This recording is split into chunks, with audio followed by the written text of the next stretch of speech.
readings from Genesis chapter 9, 8 through 17. Then God said to Noah and to his son with him, I now establish my covenant with you and with your descendants after you, and with every living creature that was with you, the birds, the livestock, and all the wild animals, all those that came out of the ark with you, every living creature on earth. I establish my covenant with you. Never again will all life be destroyed by waters of flood. Never again will there be a flood to destroy the earth. And God said, this is a sign of the covenant I am making between me and you and every living creature with you. A covenant for all generations to come. I have set my rainbow to the clouds, and it will be a sign of the covenant between me and the earth. Whenever I bring clouds over the earth and a rainbow appears in the clouds, I will remember my covenant between me and you and all living creatures of every kind.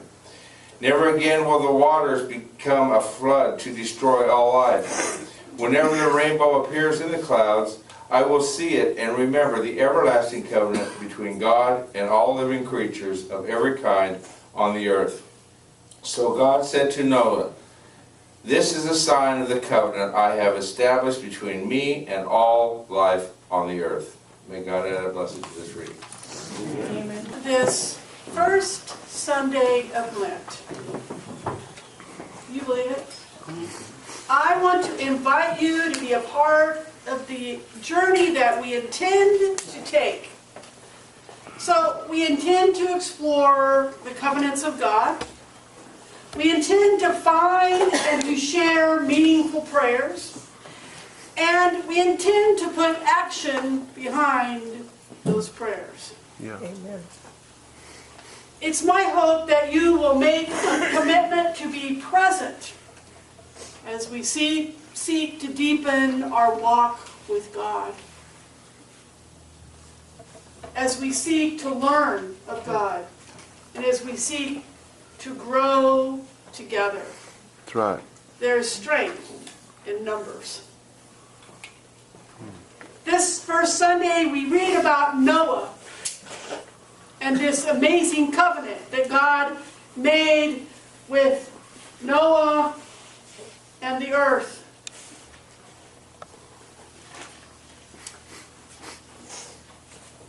And all living creatures. That's right. So the first thing that I want to ask you is, and you know, there are handouts in your bulletins in case you didn't see that. What is a covenant? And I give you the meaning from Webster's dictionary, and I'm an old Webster fan. And it's this: a usually formal, solemn, and binding agreement, a contract, an undertaking, a commitment, a guarantee, a warranty, if you will, a pledge, a promise, a bond, an indenture, a pact, a deal, a settlement, arrangement, an understanding. Those are all covenants. Ah. I know. It's a responsibility, isn't it? Often I wonder about people in the scriptures, and I wonder what was going through Noah's mind. Because, you know, history tells us that there was, before this day of rain that started, there was no rain before that day. Did you know that? Right. There was no rain. They had no idea. Noah had no idea what rain meant. And he was building this thing called an ark. And he probably didn't even know why. Mm-hmm.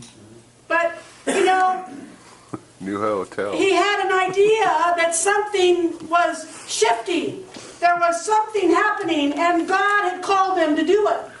And so what did he do? He did it. He did it. He obeyed. And I can imagine the ribbing that he must have took. Look at that guy. Woo! Couple Yeah. lug nuts short. right? And yet, he took action because he had a relationship with God. He had a relationship with God. And so the flood rose, and the family and the animals in this ark were all that was left. Can you imagine the stress? I would be stressed out.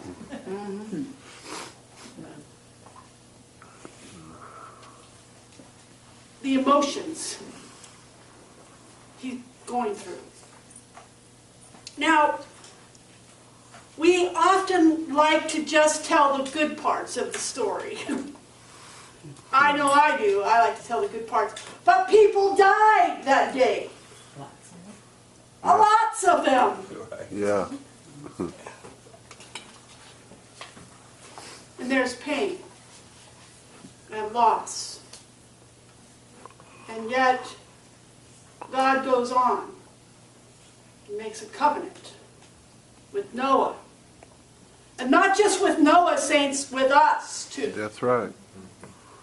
So I wonder too if God making this covenant in some way is a sign of God's pain. You know, I don't know God that way, where God, you know, I think we always think like, you know, we think people, how do I say it? Sometimes we put people on a pedestal, and we think that they got it all going on, right? But we don't know the struggles that they go through. No. We don't know the pain that they feel. We don't know the miles that they've had to go on the journey.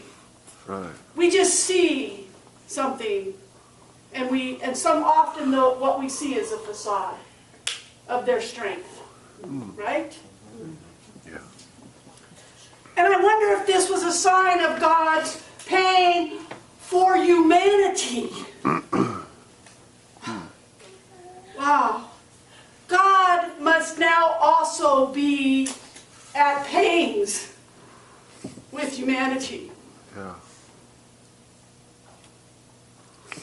because of what we've become. See, the sign of the covenant is, of course, the rainbow and its amazing gift that God has given us. And we've captured that image of the rainbow, and we know it is a promise, and it's a hope, it's established, and when we see it, we always go, oh! Right. Takes our breath away. We use the rainbow as a symbol for our community.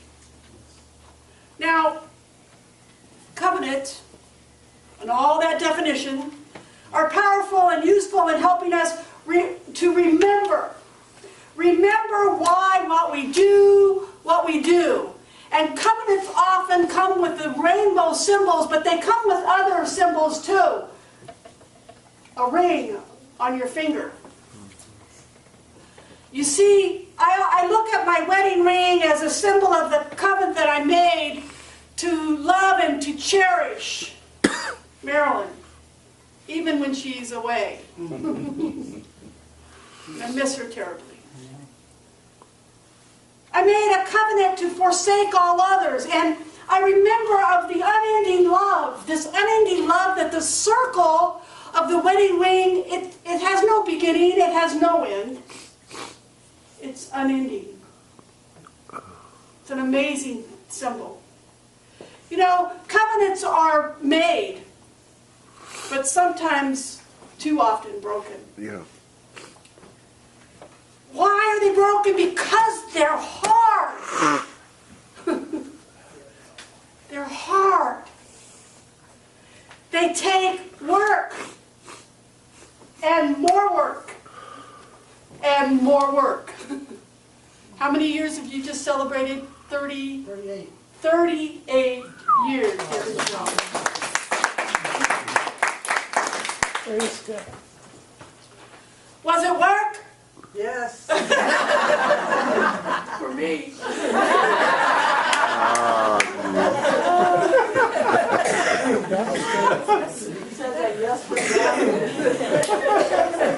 Well, for us, It's not just about placing some rainbow in the sky out there, but it's about being present in the work and being awed and being in the wonder of the work. It's about taking responsibility. It's about doing the things that are right. It's about standing up when it would be easy to sit down. It's about making a covenant with one another and with God. You see, making the covenant is the easy part. That's the fun, woohoo, celebration. That's the easy part. Making the covenant is easy. Keeping it is harder. Because we talk about responsibility. We talk about doing what is right. We talk about going through, even in the difficulty. We talk about being present. Now, this week, I thought about what keeps happening in our nation. And what kind of covenants some people have made. Man, I've struggled this week, I have to say to you. And it seems that my prayers this week have lost the comfort that they once held for me. Because when is enough enough? Yeah. When is enough enough? Especially when nothing changes and nothing seems to happen and the violence continues. I've had thoughts racing through my mind all week, and if praying is all we are to, then let me be prophetically here and say that I believe if that's all we're saying, we're missing the mark. We're making a covenant, but we're not doing anything about it. Yes, we must pray. Yes, we must pray. Yes, we must seek comfort, but we must also put action to our prayers of faith. Remember what James tells us? Faith without works is dead. Yeah. I think of our culture. I think our culture must change because mass murder cannot be the new normal. Right. And so, let us pray. Absolutely. But then, let us be people that seek to deepen our covenant with God and put some action to those prayers. I also was thinking about what kind of people will we be? Is this the new normal? No other developed nation has such an incomprehensible mass shooting epidemic in our world. I used to say, that's not who we are. I used to say that. That's not who we are. I acted if each outrageous mass assault was an appalling exception to who we are as a nation, as a people. And of course, the attackers are few in comparison to the larger population, but I keep asking myself, can I honestly say that this is the exception? Because it continues to happen over and over and over and over again. Yeah.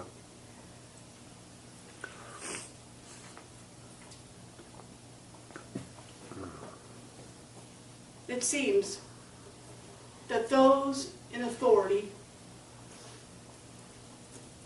do very little to prevent it from happening again. It seems that we as a nation, we as a people, think that it's acceptable. No, How can this be? never is. How can this be? I wonder how many of us demand that leaders do something. I have been on the phone and I have been writing since Tuesday. Our assembly people, our Congress people, our senators. What are you going to do? How many of us use our vote to bring about positive change? How many of us can't be bothered to write or call or stand in a peaceful protest because it doesn't affect us? Oh, but that's where you're wrong. That's right. It affects us. All life is It sacred. affects our children. It affects us. It is our, listen, this is what I think. I think it's our inaction. It is our apathy. It is our acceptance of this ongoing soul sickness of our nation that's showing us who we are. And we have to do better. I have to be honest, I don't like it any more than you do. I don't. I don't like it. In fact, it breaks my heart. It breaks my heart to say it, but I think the evidence is clear. When is enough enough? You didn't know that you were going to get it right between the eyes this morning, did you? Noah used his prayer. Noah used his faith. Noah put his prayers into action, even when it was probably not very easy for him to do so. Even if he got laughed at, even if he was the only one. As a matter of fact, he was the only one. He built it anyway. And so on this first Sunday of Lent, I'll tell you, saints, I ask God to forgive me for not expecting it, to forgive me for not shouting from the rooftops many mass shootings ago. We should have been outraged then. Yes? Yeah. We are infected with an apathy toward service, an apathy toward violence, an apathy toward one another, and it's time for us to repent and put our prayers into action. It's time for your prophetic voice. It's time for your voice to call for us to beat the plowshares. If you look at your text, there's 3 different texts about beating your plowshares into swords and your pruning hooks into spears. And let the weak say, I am strong. Joel tells us. Let the weak say, I am strong. Because you're stronger than you think. That's right. Amen.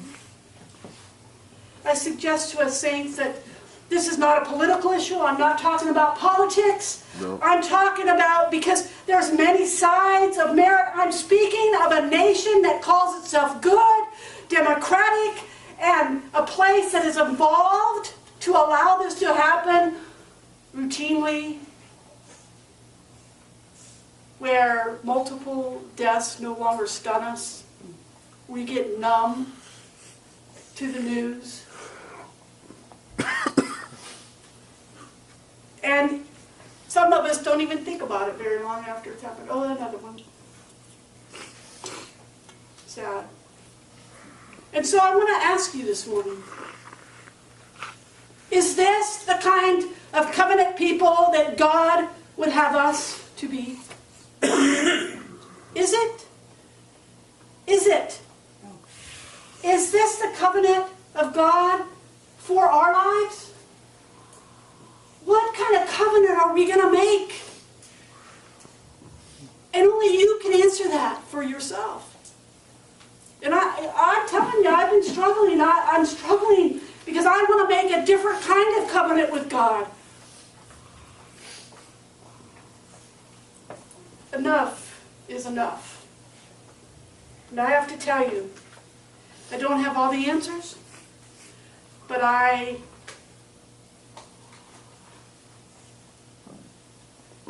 know that we can't keep doing the same old thing and expect different results.